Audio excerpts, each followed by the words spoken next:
지금 우리는 이 대강절 둘째 주일을 맞이하고 있습니다. 전번 첫 번째 대강절 주일에는 그 강사 목사님이 오셨기 때문에 이 대강절 우리가 메시지를 들을 수가 없었어요. 그리고 오늘 두 번째 주일을 맞이해서 저는 여러분들에게 이 대강절의 의미에 대해서 말씀을 드리려고 합니다.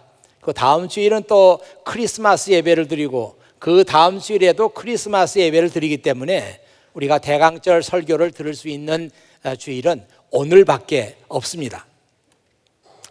이 대강절은 영어로 애드벤트라고 그렇게 말하는데요, 이 애드벤트라고 하는 말의 뜻이 어떤 장소로 들어온다, 또 출현한다, 또 도래한다, 나타난다, 이런 의미들을 갖고 있습니다. 그런데 이 애드벤트라고 하면서 A자를 대문자로 쓰면은 좀 특별한 의미를 갖게 되죠. The coming of Christ into the world. 이 세상으로 예수님께서 오심, 그런 의미를 갖게 되는 거예요. 그래서 우리는 지금 대강절이 크리스마스 때까지 4번 주일을 말하는 거지만 오늘 우리 두 번째 주일을 맞이해서 저와 여러분은 이 대강절에 하나님께서 말씀하시는 뜻을 함께 듣고자 합니다. 제 설교의 전반부 해프 정도는 이 대강절의 그 의미에 대해서 말씀을 드리고, 나머지 절반은 이 대강절에 우리가 어떻게 하나님을 섬겨야 되는지 종말론적인 그 신앙에 대해서 얘기를 하려고 합니다. 이 성경에 보면은 예수님께서 탄생하신 것을 빛이 이 세상에 들어온 것으로 그렇게 말씀하고 있습니다. 그 요한복음에 보면은 예수님은 이 세상의 빛이라고 하신 그런 말씀이 나와 있고, 또 요한복음에 보면은 빛이 어두움 속에 비쳤지만 그 어두움이 그것을 깨닫지 못했다, 그렇게 말씀한 것이 있습니다. 그리고 그가 세상에 계셨으며 세상은 그로 말미암아 지은 바 되었지만 세상이 그를 알지 못했고 자기 땅에 오셨지만 자기 백성이 영접하지 않았다, 그런 말씀이 요한복음에 나오고 있어요.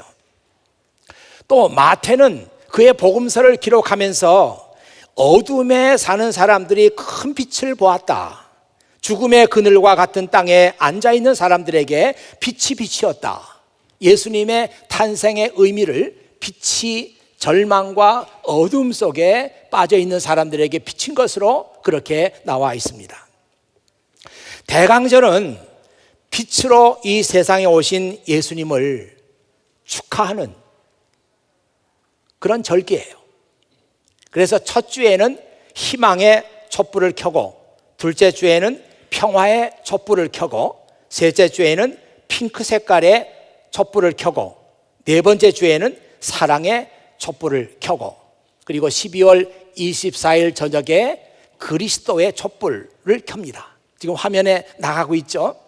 희망의 촛불은 보라색이고, 평화의 촛불은 역시 보라색, 기쁨의 촛불은 핑크색으로, 사랑의 촛불은 다시 보라색, 그리고 그리스도의 촛불은 흰색 촛불입니다.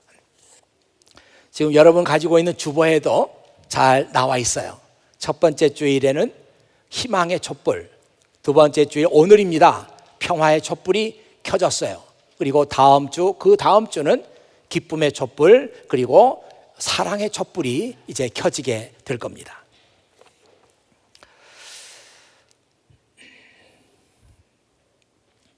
예수 그리스도께서 이 세상에 오심으로 인해서 무엇보다도 우리들의 삶 속에 희망이 생겼습니다. 희망이라고 하는 말처럼 좋은 말이 어디 있어요? 절망과 어두움에 빠져 있는 것이 우리의 삶인데, 그 삶 가운데 예수님께서 희망의 빛으로 우리 속에 들어오셨습니다. 여러분 잘 아시죠? 1885년 4월 5일에 그날이 부활절이었습니다.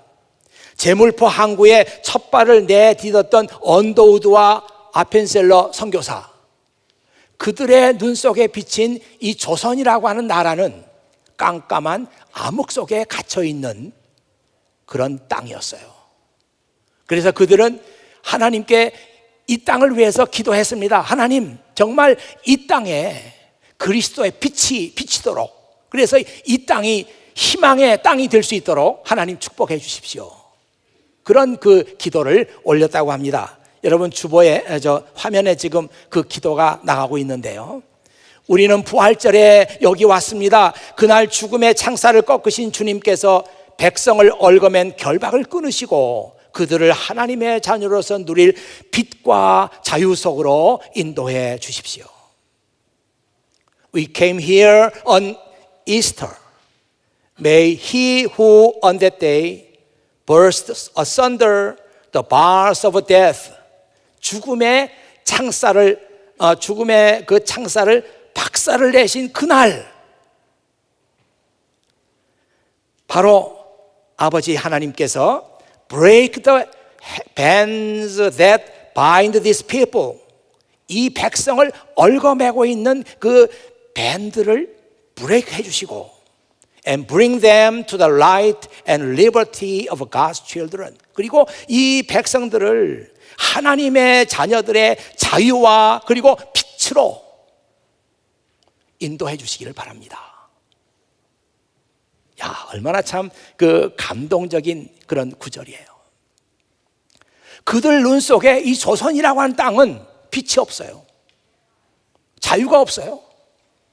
그런 땅으로 비쳤는데 아버지 하나님, 정말 사망을 이기시고 사망의 권세를 꺾으신 그 능력으로 이 땅을 인도해 주십시오. 그렇게 기도했던 것입니다. 다른 사람들의 이야기를 할 것이 없어요. 저와 여러분의 삶을 한번 보십시오. 정말 우리가 예수 그리스도를 믿고 난 후에 우리의 삶 속에 희망이 생겼습니다. 삶의 의미를 모르고 삶의 목적도 모르고 그런 것은 전혀 상관없이 살아가던 우리들에게 그리스도의 빛이 비침으로 인해서 이제 우리에게는 삶의 의미와 삶의 목적이 무엇인가 하는 것이 주어졌습니다. 깜깜한 땅에 그리스도의 소망의 빛이 비친 것입니다. 전 그런 생각 해봤어요. 여러분 정말 그 학교에 가거나 누구를 만나거나 봐도 생의 의미라는 말, 생의 목적이라는 말, 그런 말 들어볼 기회가 없습니다. 교수의 입에서 그런 말 나오지 않아요. 그런데 성경을 읽으면 우리는 생의 의미와 생의 목적에 대해서 생각하기 시작합니다. 내가 무엇을 위해 살아야 하는지 생각하기 시작합니다. 마치 깜깜한 땅에 한 줄기 빛이 비치는 것처럼 우리의 인생에 새로운 희망이 생겨나기 시작하는 것입니다. 그리고 예수님께서 이 땅에 오심으로 말미암아 우리는 평화가 무엇인지 알게 되었습니다. 이 평화라는 말은 우리가 영어로 할 때는 peace라고 그렇게 말하죠. 제일 쉬운 단어입니다. peace, 평화. 그런데 이 성경에는 이 peace라고 하는 말보다 보다 구체적인 말이 등장하는데 그 말이 reconciliation이라고 하는 말이에요. 이 reconciliation이라고 하는 말은 번역할 때는 화해 혹은 화목 이렇게 번역할 수 있습니다. 바로 그리스도께서 우리를 위해서 희생 제물이 됨으로 말미암아 우리는 평화가 무엇인지 알게 되었습니다. 그 로마서 5장 1절에서 2절 보면요, 제가 참 좋아하고 제가 읽을 때마다 특별한 감정을 느끼는 말씀이 나오는데, 우리는 우리 주 예수 그리스도로 말미암아 하나님과 함께하는 평강을 누리고 있습니다. 그리스도를 믿는 우리는 믿음으로 말미암아 지금 우리가 서 있는 이 은혜의 자리에 들어와 있습니다. We have peace with God. 이 짧은 한 구절만 하더라도 얼마나 우리 마음속에 와 닿는 말씀이에요. We have peace with God. 우리는 이제 하나님과 평화를 가지고 있습니다. Because of what Jesus Christ our Lord has done for us. 왜냐하면 예수 그리스도께서 우리를 위해서 해주신 그 일 때문에 우리는 하나님과 평화를 가지고 있습니다. Because of our faith, 우리의 믿음으로 말미암아 Christ has brought us into this place of undeserved privilege where we now stand. 지금 우리가 서 있는 이 자리, 우리가 감당할 수 없는 특권의 자리, 여기로 그리스도께서 우리를 인도하셨습니다. 지금 여러분이 앉아있는 그 자리예요. 여러분이 지금 앉아서 하나님을 찬양하고 하나님을 예배드리고 하나님께 기도하며 하나님의 말씀을 듣고 하나님의 은혜를 받을 수 있는 이 자리, 바울은 얘기하기를 이것은 place of undeserved privilege라고 했어요. 감당할 수 없는 특권의 자리다. 여러분이 앉아있는 자리가 그렇습니다. 예수 그리스도를 믿는다고 하는 그 믿음 하나 때문에 우리는 하나님의 평화를 알게 됐어요. 그 평화를 알게 되면서부터 우리는 하나님과 화목하고 사람들과 화목한 길을 알게 되었습니다. 여러분들이 지금 그 하나님의 평화를 누리는 자리에 있는 거예요. 혹시 여러분 이 설교 말씀을 들으면서도 마음이 불편하고 마음에 걱정이 있고 마음이 화목하지 못하고 마음에 피스가 없는 사람들이 있습니까? 아니에요. 여러분은 지금 하나님의 평화를 누릴 수 있는 그 자리에 와 있는 겁니다. 여러분 자신의 속을 들여다보세요. 왜 나에게 평화가 없는가? 왜 나에게 피스풀한 마인드가 없는가? 한번 생각해 보세요. 아니다. 나는 하나님과 평화를 누릴 수 있는 특권을 받은 사람이다. 그렇게 생각해 보세요. 그리고 여러분 속에 있는 모든 불안한 마음, 걱정거리 이런 것들을 물리치세요. 우리에게는 이런 프리빌리지가 있습니다. 그리고 여러분이 앉아있는 이 자리가 바로 그런 자리입니다. 또한 우리는 예수 그리스도로 말미암아 참 기쁨이 뭔지 알게 됐어요. 그래서 이 대강절 세 번째 주일에 기쁨의 촛불을 켜는데 이 기쁨의 촛불은 핑크빛이에요. 왜 핑크빛으로 그 촛불만 그렇게 켜는지는 제가 정확하게는 모르겠습니다만은 이 기쁨이라고 하는 것을 더 강조하고 싶은 그런 마음들이 아니었나 그런 생각이 듭니다. 제가 성경 읽어보면서 예수님께서 그 제자들에게 하신 말씀을 생각했어요. 내가 이것을 너희에게 알려주는 것은 내 기쁨이 너희에게 충만하게 하려 함이라. 요한복음 15장 11절에 있는 말씀이에요. 저는 이 말씀을 묵상하면서 깜짝 놀랐어요. 내가 이것을 너희에게 말해 주는 것은 I have told you these things. 그래서 저는 이 these things라는 게 이게 뭔가 하고 성경 말씀을 보니까 앞뒤를 보니까 예수 그리스도 안에서 살아가는 삶의 의미예요. 내가 너희들에게 내 안에 있어라 이렇게 말하는 것은 내 기쁨이 너희 속에 있게 하기 위해서 그렇게 한 것이다. 너희가 내 안에 있으면 내 기쁨이 오버플로우하게 될 것이다. 내 속에서. 정말 제가 이 말씀 읽으면서 더 깜짝 놀란 것은 예수님께서 가지고 계셨던 바로 그 기쁨, 그 기쁨이 우리 속에 들어온다는 것입니다. 어떻게 하면요? 우리가 예수님 안에 있으면. 예수님께서는 하나님 안에서 누리는 기쁨을 가지고 있었고 다시 그 기쁨을 우리에게 주기 위해서 너희는 내 안에 있어라, 내 안에 거하라 그렇게 말씀하셨어요. 주 안에 있는 사람들은 모두가 다 주님께서 가지고 계셨던 그 기쁨을 누리게 될 겁니다. 그리고 그 기쁨이 Yes, your joy will overflow. 너의 기쁨이 overflow하게 될 것이다. 정말 주님께서 이 세상에 오심으로 우리의 삶에는 기쁨이 넘치게 됐습니다. 그리고 마지막으로 우리가 사랑의 촛불을 켭니다. 성경에 보면은 사랑에 대한 많은 말씀들이 있어요. 이 말씀도 좋고 이 말씀도 멋있고 이 말씀도 좋아요. 많은 사랑에 대한 말씀이 있지만 오늘 이 대강절을 맞이해서 여러분과 제가 나누고 싶은 말씀은 요한 1서 4장 10절에 있는 말씀입니다. 여러분 화면 한번 보시죠. This is real love. 이것이 진짜 사랑입니다.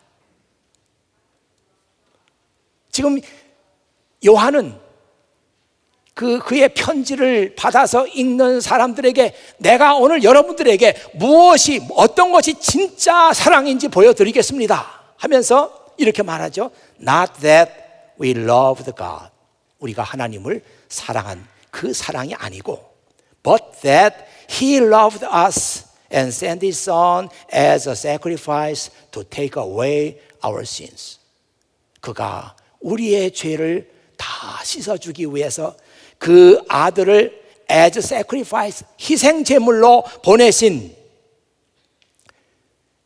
그 사랑, 그 사랑이 진짜 사랑입니다. 이 말씀을 좀 더 이렇게 모디파이 해보면요, 진짜 사랑이라는 뭐냐? 우리가 할 수 있는 사랑, 우리가 하는 사랑, 이것은 진짜 사랑이 아니다는 거예요. 우리가 하나님을 사랑하는 그 사랑도 진짜 사랑 아니고요, 우리가 형제를 사랑하는 그 사랑도 진짜 사랑 아니라는 거예요. 진짜 사랑은 뭐냐? 하나님께서 우리 죄를 용서하기 위해서 그 아들을 우리에게 보내주신 그 사랑이 진짜 사랑입니다. This is real love. 그렇게 쓴 거예요. 우리는 이 말씀을 들으면서 진짜 사랑이 뭔지 아는 거예요. 진짜 사랑은 그런 거구나. 진짜 사랑은 자기의 가장 귀하고 소중한 것을 아끼지 않고 내주는 거구나. 진짜 사랑은 뭐냐? 내가 받는 것이 아니고 주는 것이구나.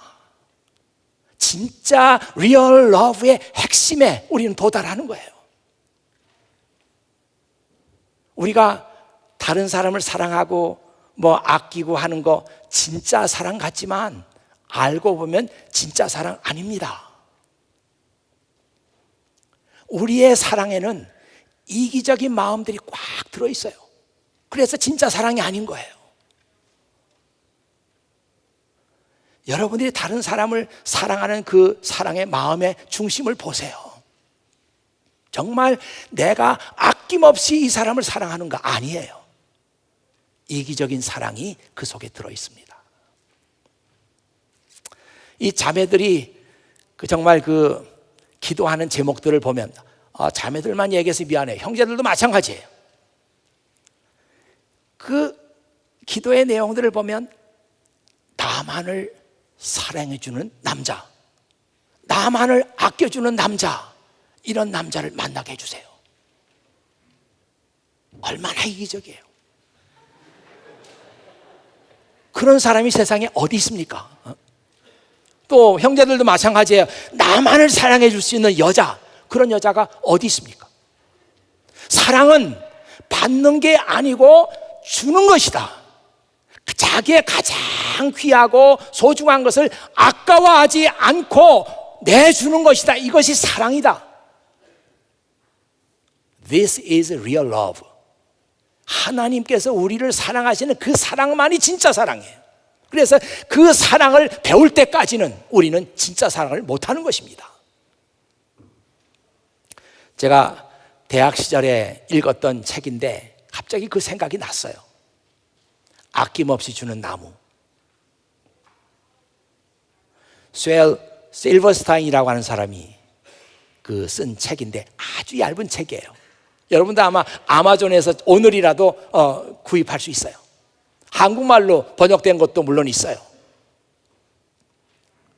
저는 대학교 시절에 이런 책들을 읽었던 그런 세대입니다. 아마 여러분들은 이 책 구경도 못했을지 몰라요.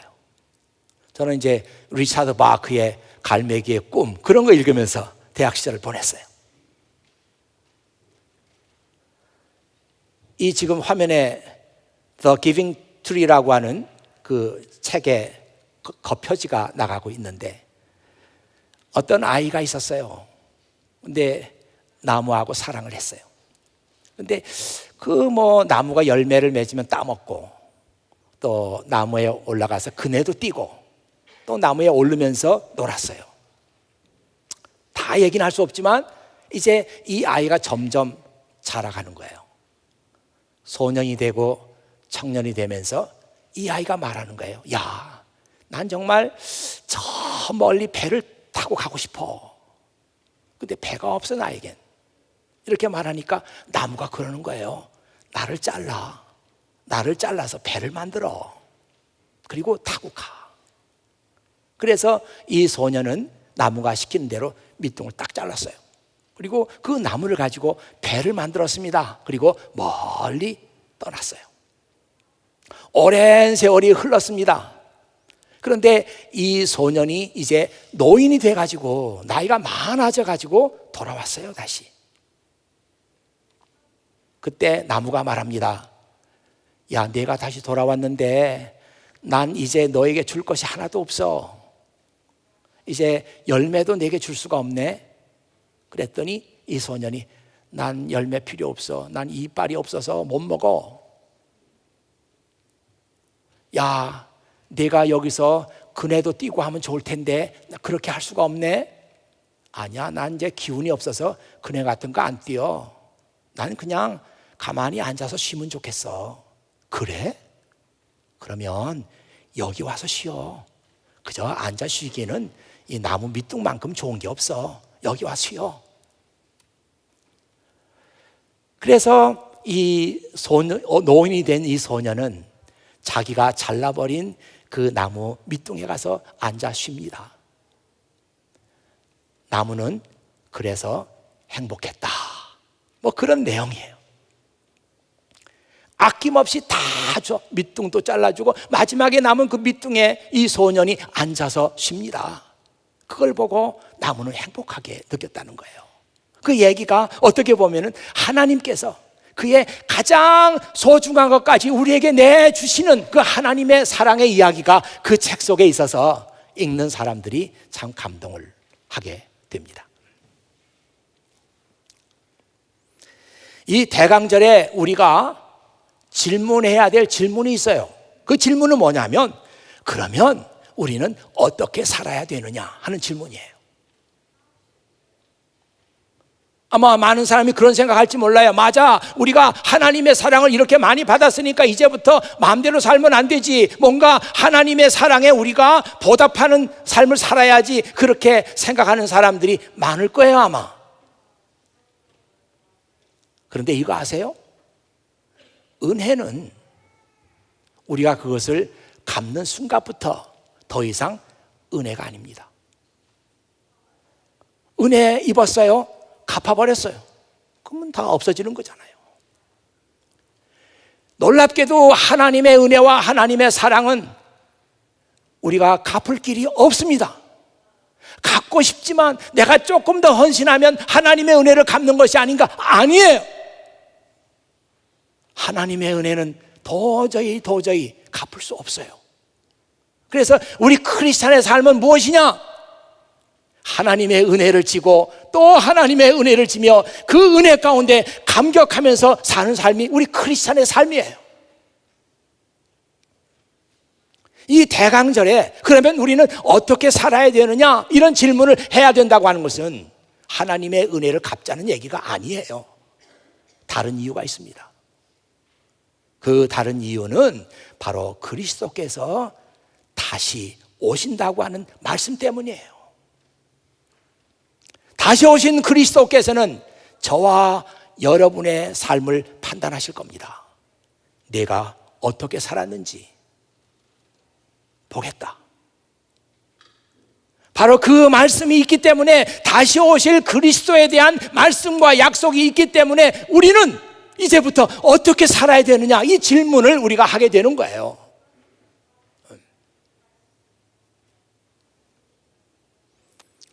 오늘 읽은 마태복음 24장에 있는 말씀은 그런 의미에서 이 대강절에 딱 맞는 그런 말씀입니다.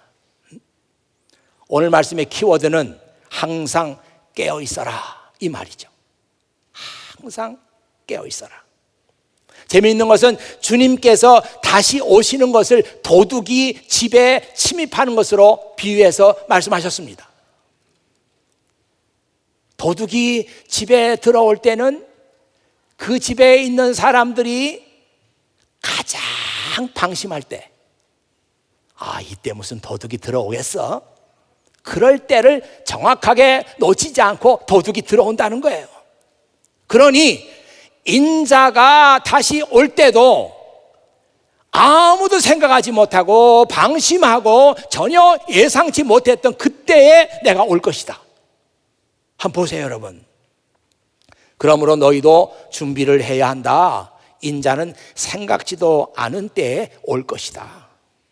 You also must be ready all the time. 항상 ready가 돼야만 합니다. For the Son of Man will come when least expected. When least expected. 가장 기대하지 않았던, 생각지도 않았던 least expected. 그때 Son of Man, 인자라고 하는 말은 예수님 자신을 가리키는 말이에요. 내가 올 것이다. 자, 이 말을 가만히 생각해 보니까 우리가 얼마나 방심하는 삶을 살고 있는가, 그런 생각이 들었어요. 저를 포함해서 우리 모두가 다 주님 오신다고 말씀은 듣고 있지만 그 주님이 오신다는 말을 우리가 사실을 느끼지 못하고 우리가 방심하면서 살고 있어요.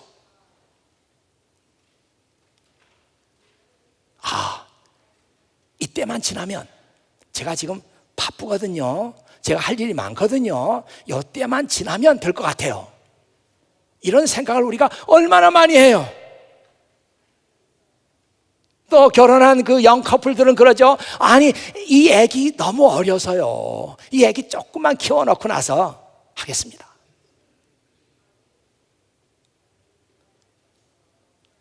또 직장에 나가 있는 사람들은 아이고, 제가 지금 눈, 코 뜰 새가 없어요, 조금만 여유가 생기면 제가 하겠습니다. 이런 생각들이 우리 마음속에 여전히 들어있는데, 바로 이것이 우리가 지금 생각하고 있는, 성경이 말하고 있는 least expected time이 아닌가. 가장 우리가 이런 이유도 되고 저런 이유도 되지만 그때야말로 가장 우리가 expected 한 이때는 주님 오시지 않지, 설마 지금 오시겠어? 그런 때를 우리가 보내고 있지 않나, 그런 생각이 듭니다.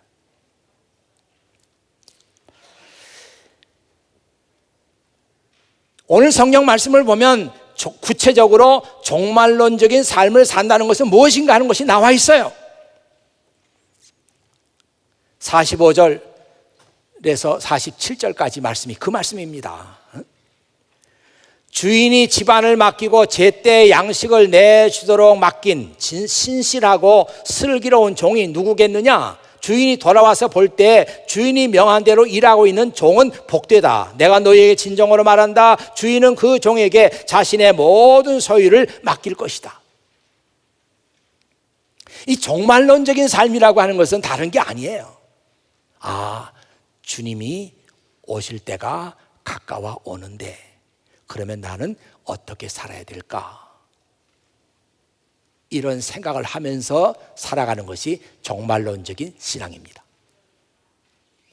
이 종말론적인 종말론 이런 그 얘기들을 어디서 우리가 잘못 들은 게 너무 많이 있어요. 그래서 종말론적인 신앙, 그러면 뭔가 우리가 하던 일을 멈춰야 될 것 같아요. 그리고 기도원으로 가야 될 것 같아요. 그리고 뭔가 산속으로 들어가야 될 것 같아요. 그리고 뭔가 흰옷을 좀 입어보고 그렇게 해야 될 것 같아요. 근데 성경 보면 그런 얘기 전혀 없어요. 흰옷을 입고 준비해라, 기도하면서 준비해라, 그런 얘기 하나도 나오지 않고, 주인이 다시 오실 때에 주인이 시킨 일을 그대로 하고 있는 종은 복이 있다. 주인은 그 종에게 그의 소유를 전부 맡길 것이다. 이런 얘기가 나와 있습니다. 이 종말론적인 신앙이 어떤 것이냐 하는 것을 궁금하게 생각하는 사람이 있다면 오늘 말씀을 여러 번 읽어보세요. 아, 이것이 종말론적인 신앙이구나. 하나님께서 내게 맡기신 책임, 하나님께서 내게 맡기신 일, 이거를 꾸준하게 잘 해나가는 사람, 방심하지 않고 뒤로 미루지 않고 핑계대지 않고 잘 해나가는 신앙, 이것이 종말론적인 신앙이다. 이 종말론적인 신앙이라 그래서 뭐 어떻게 특별한 게 없어요. 지금 하던 게 아니고 뭔가 특별한 것을 찾아서 하는 게 종말론적인 신앙이 아니라 지금 내가 하나님께로부터 맡아가지고 있는 책임, 핑계대지 마라, 뒤로 미루지 마라, 게을르지 말라, 그대로 해라. 여기 우리에게 두 가지 중요한 게 있어요. 하나는 faithfulness, 하나는 sensibility. 이 종말론적인 신앙의 핵심입니다. faithfulness, 성실함, 진실함, 정직함, 이렇게 번역할 수 있죠.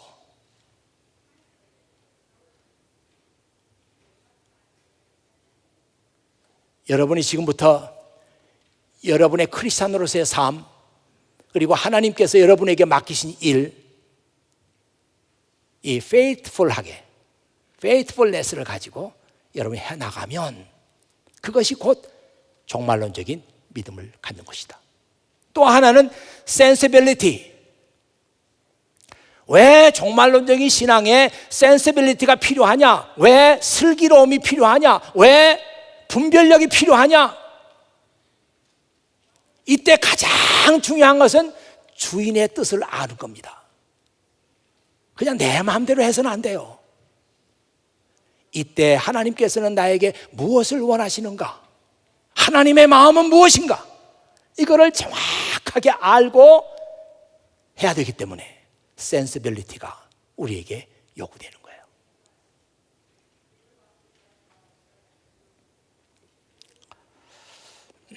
철학자 스피노자라고 하는 사람이 있는데요, 아마 여기 철학하시는 분들은 스피노자에 대해서 알고 있는 내용들이 있을지 모르겠습니다. 이분은 1632년에서 1677년까지 살았던, 그러니까 45살까지밖에 살지 못했어요. 아주 단명했던 천재 철학자였습니다. 네덜란드 출신이고요. 이 사람은 자기의 철학 사상, 이 사람의 철학 사상은 시대를 앞질러 갔어요. 너무 시대를 앞질렀기 때문에 그 시대에서는 인정을 받지 못했어요. 이 사람은 유대인이었습니다. 유대인이었는데 너무 이 사람의 책이나 사상이 너무 진보적이다. 그래가지고 유대교에서 이 사람을 제명을 시켰어요. 이 사람이 몇 권의 책을 썼는데, 그때는 이제 유대교 말고 또 캐톨릭이 이제 또 지배하고 있던 때 아니에요?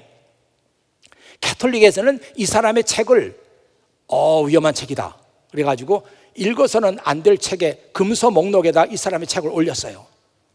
그러니까 책도 안 팔려, 유대교에서는 제명돼, 먹고 살 길이 없어가지고 이 사람이 렌즈, 안경 렌즈 만드는 회사에 들어갔습니다. 하루 종일 먼지를 맡으면서 렌즈를 깎는 일을 했어요. 먹고 살기 위해서. 그러다가 역사가들의 말에 의하면 그 렌즈 깎았던 그 먼지들이 폐 속에 쌓여가지고 이렇게 단명하게 죽었다, 그런 얘기가 전해오고 있습니다. 역사가들 따라서는 이 스피노자의 말이다, 아니다, 마틴 루터의 말이다, 여러 가지 설이 있는데, 어쨌거나 우리는 많은 사람들이 스피노자의 말로 알고 있는 말이 있는데, 내일 지구에 종말이 온다고 할지라도 나는 한 그루 사과 나무를 심겠다. Even if I knew that tomorrow the world would go to pieces, 내일 지구가 박살이 난다고 할지라도 I would still plant my apple tree. 나는 여전히 나의 사과나무를 심겠다. 제가 스피노자 지금 사진에 아까 사진 다시 돌아가겠어요? 사진 한번. 예, 아주 생기기는 예쁘게 잘 생겼는데 그 말들 보세요 한번. I do not know how to teach philosophy without becoming a disturber of established religion. 나는 established religion이니까 기존의 종교, 지금 현존하는 종교, 이 종교에 대한 disturber, 이 disturber는 방해꾼 또는 이 기존의 종교를 해체하는 사람, 이런 사람이 되지 않고서는 내가 철학을 어떻게 가르칠지 모르겠다. 굉장히 과격하죠. 이런 얘기 듣고 그때 시대에 이 사람을 살려둔 게 다행이죠. 아마도 이 사람의 눈에는 기존의 종교가 이미 생명을 잃어버렸다고 판단한 거예요. 상당히 시대를 앞서간 그런 사상가입니다. 지금 아마 스피노자가 살아있더라면 굉장히 각광을 받았을 거예요.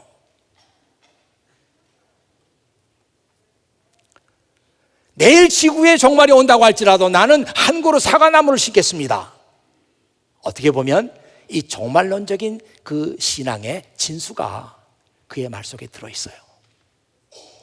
종말론적인 신앙이라고 하는 것은 어떤 특별하게 지금 안 했던 일을 하는 그게 아니고, 하나님께서 여러분에게 맡기신 일, faithfulness와 sensibility를 가지고 성실하게 감당해 나간다. 그런 종을 주인이 본다면 그 종은 복이 있다. 주인은 그에게 그의 모든 소유를 다 맡길 것이다. 그렇게 말했습니다. 다시 오시는 주님 앞에서 우리는 우리의 이야기를 늘어놓을 수가 없어요. 주님 아시죠? 그때 제가 좀 잠을 잤습니다. 맞아요. 잤는데 그때 제 상황이 어떤지 주님 아시지 않습니까? 제가 그때 자야지 무슨 다를 수가 있겠어요? 잤습니다. 우리 이야기 늘어놓을 수가 없어요. 그때요, 제가 눈코 뜰 새 없었죠. 익스큐즈 좀 해주세요. 이 종말론적인 신앙이라고 하는 것은 어떤 이유로도 우리가 주님께 익스큐즈를 할 수 없어요. 우리의 상황과 우리의 처지와 우리의 형편과 상관없이 주님은 예상치 않은 때 온다. 그렇기 때문에 나는 faithfulness와 sensibility를 가지고 하나님께서 내게 맡기신 일을 내가 감당한다.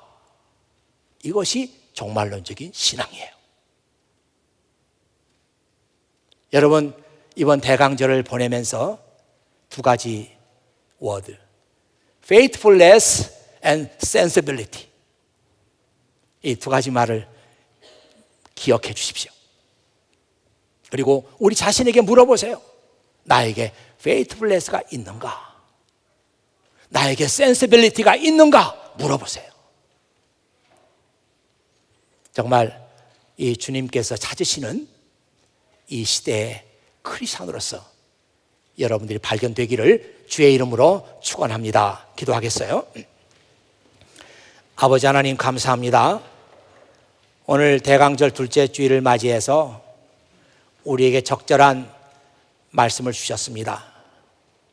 아버지 하나님, 이것은 어떤 특별한 사람들이 갖는 신앙이 아니라 이 교회가, 그리고 우리 모두가 다 다시 오실 주님을 생각하면서 어떻게 살아야 하는지 우리 자신들을 돌아봐야 합니다. 우리 학교에서 공부하는 청년들도 이 말씀 들어야 하고, 직장 생활을 하는 사람도 들어야 되고, 가정에서 아이를 기르는 주부들도 이 말씀 들어야 됩니다.